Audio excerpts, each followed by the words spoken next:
Hello, grade 9. How are you? I hope you all are fit and fine.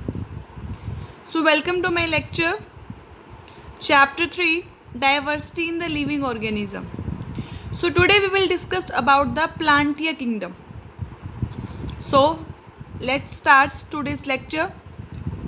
Plants basically divided into two categories. First, they do not have differentiated plant body, and second, which have differentiated plant body. Those who don't have differentiated plant body, that include Thallophyta, and those who have, they are further divided into two types.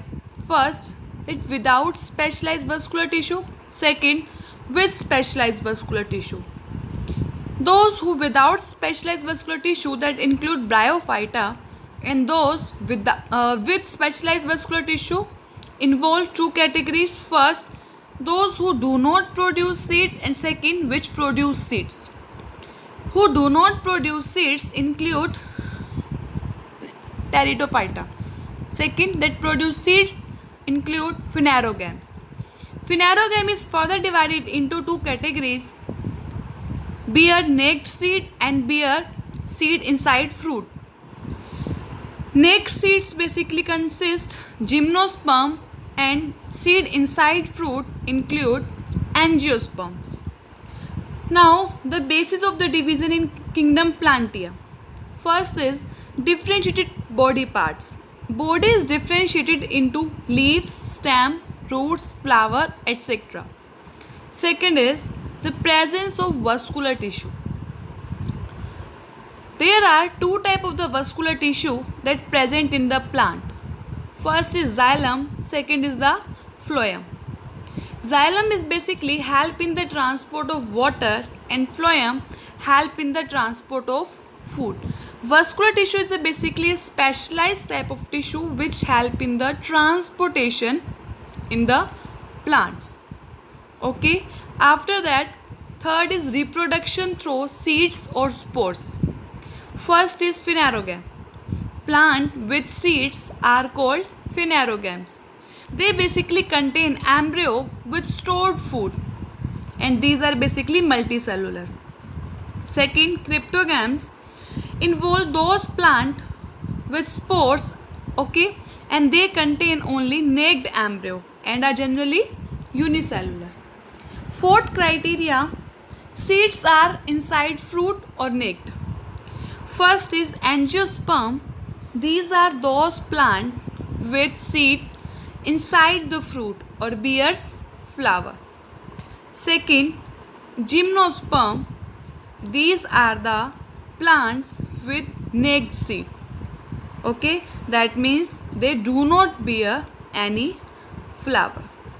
Okay. After that, division. First is Thallophyta. The body of the organism that is not differentiated into organ in Thallophyta. Second, these are mainly aquatic, found in marine and fresh water. The tissue for conduction of materials and for the mechanical strength, these are absent in the Thallophyta. They are basically covered by a mucilage layer, that is waxy layer, and reproductions in Thallophyta by vegetative, asexual and sexual reproduction. Okay, algae are the example of this division. Thallophyta basically have a thallus-like structure. Okay, that's why algae include under the Thallophyta, because no differentiation is there between root, stems and leaf. Now, Bryophyta. Plant body is differentiated into leaf, root and stem-like structure. Here only like structures are there, not the original structure are there.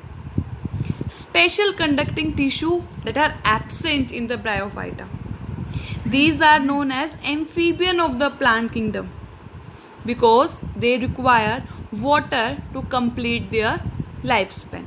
They require both land as well as water.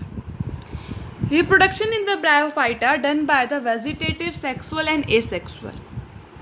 Okay, after that, example of the Bryophyta involve Funaria, Aschia, and Markensia.